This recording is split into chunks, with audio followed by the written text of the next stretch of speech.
When you first meet an abusive narcissist, before you realize the true nature of the kind of person this is and the things that this person's going to do to you, you assume that they have a certain capacity for empathy, for caring, for connection.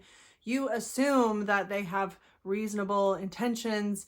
You assume these things, and over time, you come to realize that there is no depth of emotion in this person. There is no depth in the relationship. There's no depth in the meaning to them, the things you assumed. And this is such a painful betrayal of a social contract that we all assume we have with the people we share our lives with, that the painful emotions left over after this kind of betrayal can be extremely overwhelming and difficult to deal with.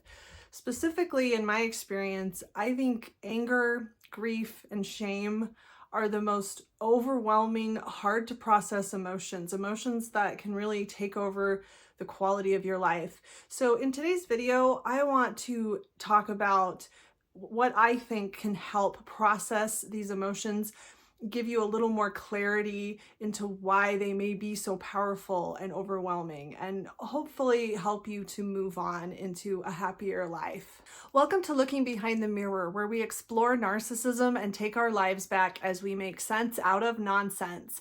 As a quick disclaimer, everything I say is based on my opinions and my personal experiences. I'm not a professional, and if you're really struggling, I encourage you to seek professional help. I am providing links below for you. Now, I think a lot of the things I'm going to talk about in today's video can apply to a lot of different types of situations where there is loss, anger, betrayal, not necessarily a relationship with a narcissist, but of course, a relationship with a narcissist is what I want to focus on a narcissist that you trusted, a narcissist that you thought you meant something to, that you thought valued the relationship. The betrayal of a narcissist is especially and uniquely painful because this is someone who can just destroy your life for no good reason, and then not only refuse to validate or acknowledge the things they've done, but blame you for them and even tell other people about how crazy you are or how you're making things up. They can ruin someone's life for no reason, someone that loved them and trusted them, and then ruin it more by destroying other relationships, spreading rumors, smearing them, and lying about them.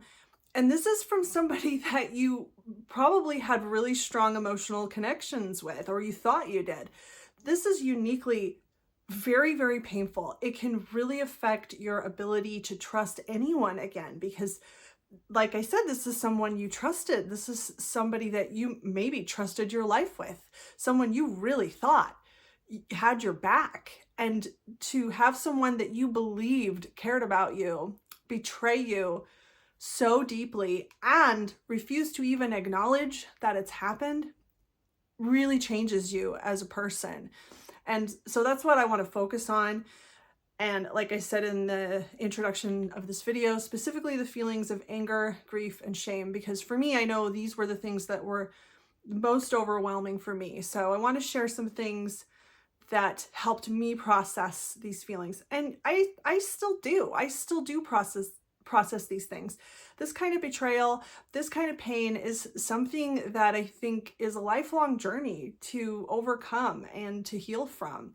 I don't think you're ever really done healing from these things, and I don't think you ever just get over it, right? These things really affect you for the rest of your life. But I'm personally in a much happier place. I am content with my life, and I feel like I've gotten over it as much as a person can get over these kinds of things. And so I want to share some thoughts and some ways of looking at these things that hopefully can help you as well. First, I want to talk about the anger that you can feel when somebody that you trusted betrays you in this way, throws you under the bus, blames you for things they did, or refuses to acknowledge the ways that they've hurt you, does things that are extremely unfair, and just does this 180. This person that you thought cared about you is now destroying your life for no reason that you can understand. This can cause so much anger that it can be difficult to function sometimes with this fury that has nowhere to go because there's no justice sometimes. Sometimes these people just get away with it, or they seem to just get away with it, lying about you, taking things away from you, stealing things from you, destroying your relationships, and people believe them and people side with them. And the anger is so hard to deal with sometimes. But first, I want to validate this anger, and I really want to get the point across that there is absolutely nothing wrong with you for feeling this kind of anger. This is completely normal. This is a completely natural, understandable reaction to the ways that narcissists will betray you. Feeling this kind of anger is, in my opinion, a reaction to whatever level of self-worth you have, of your recognition that you don't deserve to be treated this way, that somebody has done something to you that is wrong and unfair and that you deserved better. And I think that's probably a good thing. And sometimes this anger is also very helpful in the way that it can help us get out of the situation. For those of us who are still trying to decide whether or not we should stay and try to salvage the relationship or we should leave, sometimes this anger is what helps us to see more clearly that the things this person has done to us are unacceptable, and this anger can be the fuel we need to motivate us to get out into a better place. And of course, I think there's a lot online about forgiveness, which I think can be misconstrued, misunderstood. You know, forgiveness can mean something different for a lot of different people. But I think an unhelpful idea that you might start to get from content you read online or things that friends and family say to you, whether or not it's their intention or not, you might start to get the impression that feeling angry is bad, is a bad thing. And that can cause unnecessary shame. If you get this idea in your head that you need to forgive, or you need to just stop being so angry, or it's bad to feel angry, this just inhibits you from being able to be in touch with how you really feel, and it adds unnecessary shame to what you're already experiencing. So as I said, there's nothing wrong with being angry, and I think this advice that we might see or hear should be expressing the idea that processing this anger and reducing this anger, or the way that it overwhelms you, is good for you. It's not a good thing to do. Like it's not like you're being a good person if you stop being angry. It's if you are able to process the anger and reduce the way that it's overwhelming you, you will be better off. You will feel better. It's not something you should do. It's something that will help you if you're able to do it. So I don't know if, I hope I'm making sense. I don't think it's helpful to feel like you're supposed to let go of this anger, because if you don't, you're a bad person. I think it's more helpful to look at it like, if you can figure out how to process this anger and reduce the way it overwhelms you, you will be happier, you will be better off. This is for your benefit only, and it's not something that you owe to the world or to anybody. And of course, all of this is easier said than done. I know that this anger can be absolutely overwhelming. For me personally, time helped a lot. Just letting some time go by. I mean, years really in some cases, but over the years, as you reflect on the things that have happened, it can help the anger to lessen. It can help the anger to stop being so overwhelming. So there's time, of course.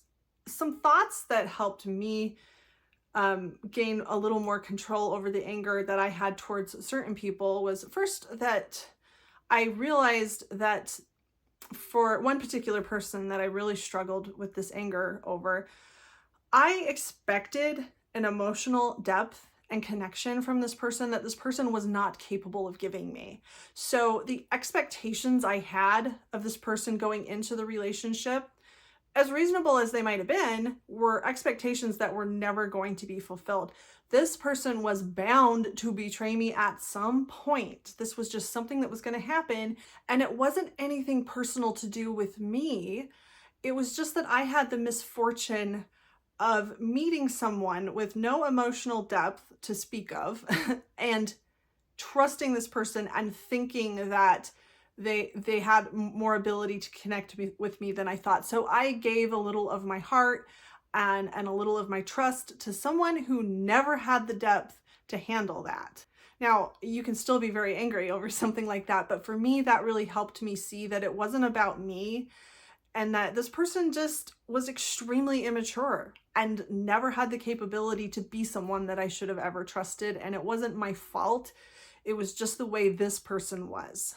Another thought that has helped me process the anger is with certain people who I feel aren't worth my anger. People that don't deserve the energy and time that it takes to be so angry at someone who's just not worth it. You know, why direct all of my energy towards someone who isn't worth another minute of my time? That's also helped me reduce the amount of anger. You know, anger really should be directed at people that are worth it to an extent, if that makes sense. And when you can really back up and see with a little more clarity that maybe this person, maybe being extremely angry at this person is kind of like being extremely angry at a barking dog or a 2-year-old that called you a name.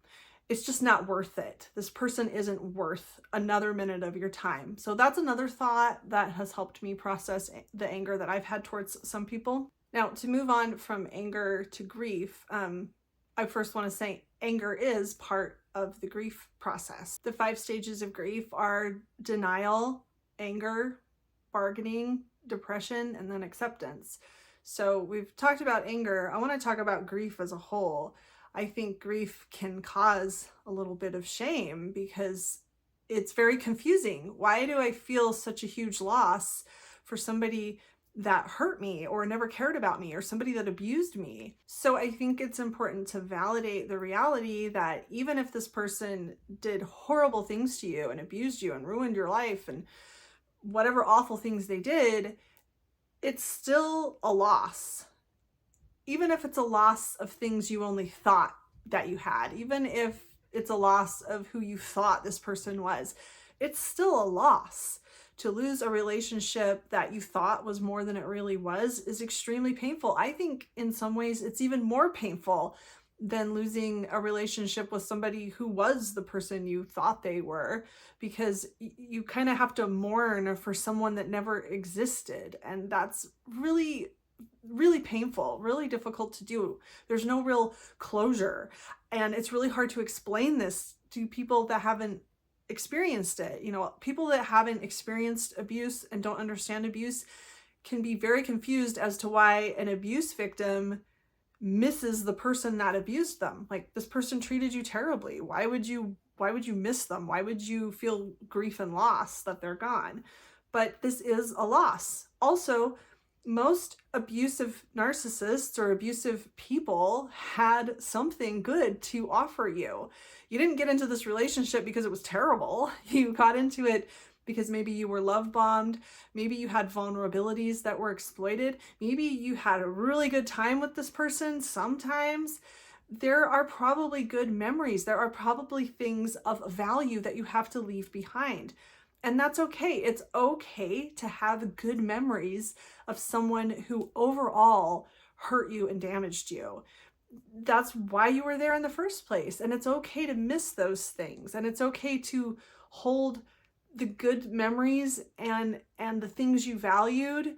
At the same time, you hold the reasons that this relationship isn't good for you and the ways this person hurt and betrayed you. Both of these things can be valid and true at the same time. And just to quickly touch on some of the stages of grief, denial is a big one. In the beginning, when you're first realizing that this person isn't who you think they are, this idea is horrifying.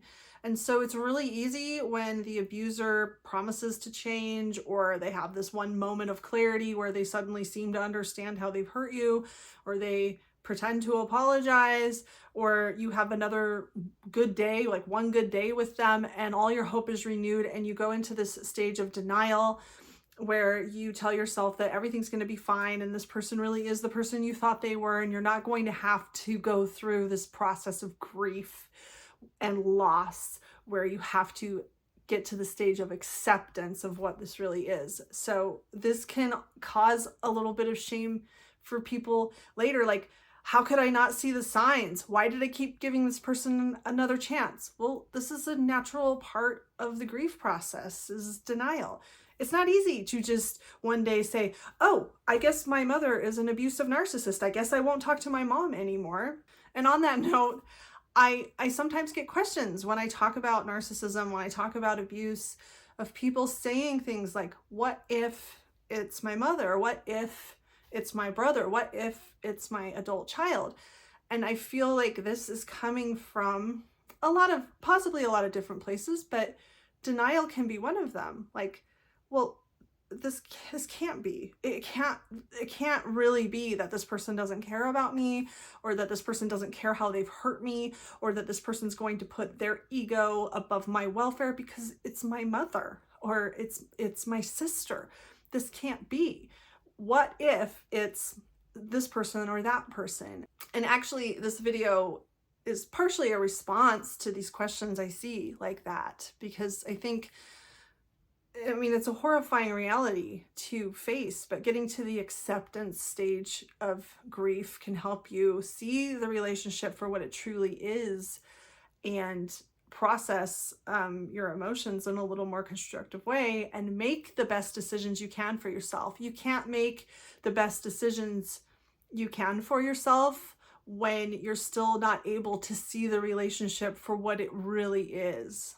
And I know I'm jumping around a little bit, but I want to talk about the bargaining stage of grief a little bit. I think this is when you're most vulnerable, when you're going back and forth in your head with thoughts of, what if I explain it this way? What if I can just make them see how much they're hurting me? Or what if I try a little harder? What if I give a little more time to this? Certainly there's got to be a way around this. What if I can get them to go to therapy? What if I can do this? Maybe I don't have to maybe I can fix this, right? This is, to me, the bargaining stage of grief, which is also a very natural, normal reaction to a very, very difficult situation, and a very natural way that we try to avoid this extremely painful reality. But I think that when we're stuck in the bargaining stage, this is when we're most vulnerable, because this is when we still have a little bit of hope that maybe there's something that can be done here. And this is when an abusive narcissist can say the right thing, do the right thing, say or do the things we want to see or hear, that can give us that renewed hope to keep trying, to give them another chance. And so I think the bargaining stage is when we're most vulnerable. So I think it's helpful to recognize these stages of grief that we might be going through when we start to realize that this person that we trusted and loved is not the person we thought they were, and that this relationship we thought we had is not what we thought it was. Lastly, I want to talk about the shame that you might feel when you're starting to realize the reality of being betrayed by someone you trusted. I think there's a lot of levels to this, and of course this shame is not helpful, and it's not something that you've actually earned. There's really no reason to feel ashamed of falling for somebody pretending to be something they're not. But I know that's easier said than done. I think a really common thing that I see a lot, that a lot of abuse victims feel, is, how could I have been so stupid? Like, wow, I was so dumb to believe that this person was whatever they said, that they really cared about me. How could I have fallen for this? Because there were probably some red flags that you can see in hindsight. And so it's really easy to beat yourself up and blame yourself for believing that this person is who they said they were, who you thought they were. Maybe you just projected these beliefs onto them. Stupidity and intelligence have absolutely nothing to do with falling for the act of a narcissist who's trying to earn your trust or pretending to be something they're not.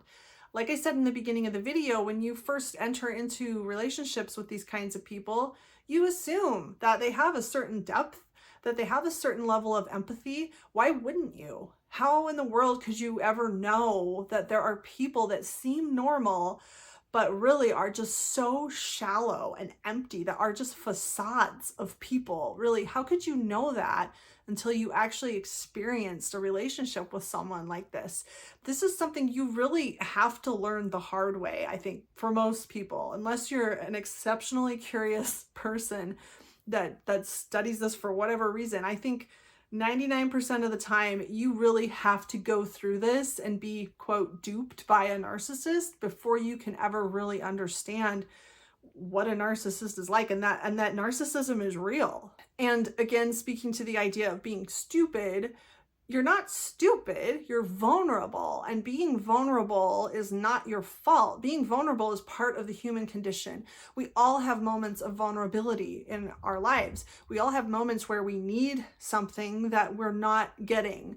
And narcissists are really good at pretending to fill these needs that we have at certain points in our life. I want to tell a story about a lady that I knew, and I want you to think about how you're going to judge this woman that I'm going to tell this story about, how you feel about what she did and the decisions she made. So the lady I knew was probably about 10 years older than me. I think this story that she told me about her childhood happened probably in the 80s. She was, I think, around 10 years old when her dad died very suddenly, and I think it was an airplane accident. And she had a few siblings. And so her mom was suddenly a widow with, I think, 3 or 4 little kids. And her dad's best friend suddenly just stepped in. And so this lady that I knew told me that this man who became her stepdad, that her stepdad told her mom, you can't raise these kids alone. You need someone to help you. And really just kind of wiggled his way into her life, married her, adopted the kids, and turned out to be an emotionally abusive, controlling, manipulative person. And this was really kind of a nightmare for the lady that I knew who told me this story. It was a really terrible memory for her in her childhood, right? But I mean, when I hear this story and I think of this mother who fell for the lies that this guy told her, who was duped, I don't think, wow, how stupid. I think, wow, she was in a really vulnerable position. That wasn't her fault. She was probably completely overwhelmed with stress and fear and grief and didn't know what to do. And here was this person that just appeared and had some answers for her and was offering to fill some needs that she had. So I feel empathy for her, and I understand that must have been really, really difficult for her, and that I wouldn't have expected her to be able to think really clearly in that kind of situation. Now, I think for most of us, we probably don't find ourselves in situations that dire, but I hope that if you consider this woman's situation, that you can apply the same compassion that I hope you feel for her towards yourself, and consider the situation you were in. What needs, what vulnerabilities were exploited? What made it hard for you to see the situation clearly? Intelligence has nothing to do with this. And human needs and vulnerabilities, manipulation, exploitation have everything to do with it. Narcissists are master manipulators, most of them, unless they're just not very good at it, because they spend every minute of every day of their lives practicing manipulation, practicing what works to get people to do what they want. And so there's nothing to be ashamed of for falling for their manipulation. Most of them are really, really good at it because they practice it every single day. And so I hope this can help you let go of some of the shame and embarrassment that you might feel. In some ways, you might beat yourself up. Of course you fell for this.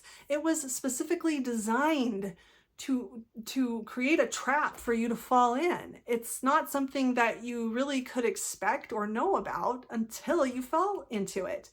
Wisdom is not something that we just have. Most wisdom has to be gained through experiencing these things and making mistakes, learning things the hard way. And there's nothing to be ashamed of about any of that. And I also just want to touch again on the idea of the anger and how some people may feel shame for feeling angry. And I just want to remind you again that the anger is a very normal reaction to some of the horrible, unfair, terrible things these people do, and the ways that they won't acknowledge it, the ways they blame you for the things they did for no reason. Of course, you're going to feel angry. So feeling angry is also not a reason that you should feel ashamed. And, you know, let's add to that feeling ashamed, feeling shame, beating yourself up. Don't beat yourself up for beating yourself up, because that's normal too. All of these feelings we feel, all of these reactions that we have to these abusive, painful situations are just part of being human. So don't beat yourself up for beating yourself up, and don't beat yourself up for feeling angry, and don't beat yourself up for making these mistakes in the first place. We have to learn these things the hard way a lot of the time, unfortunately, until we encounter someone who thinks and feels and sees the world so differently from the way we do. We really can't expect ourselves to understand or even believe that that's a thing.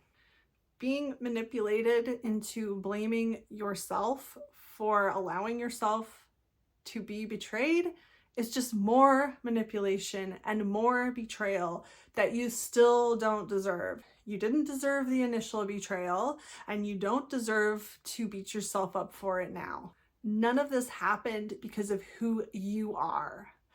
This all happened because of who the narcissist is. I hope this helps. If you like this video, give it a thumbs up and comment below any ideas you have for me for future videos. And don't forget to subscribe to my channel if you like this video and would like to see more like it in the future. Until next time, thanks. Bye.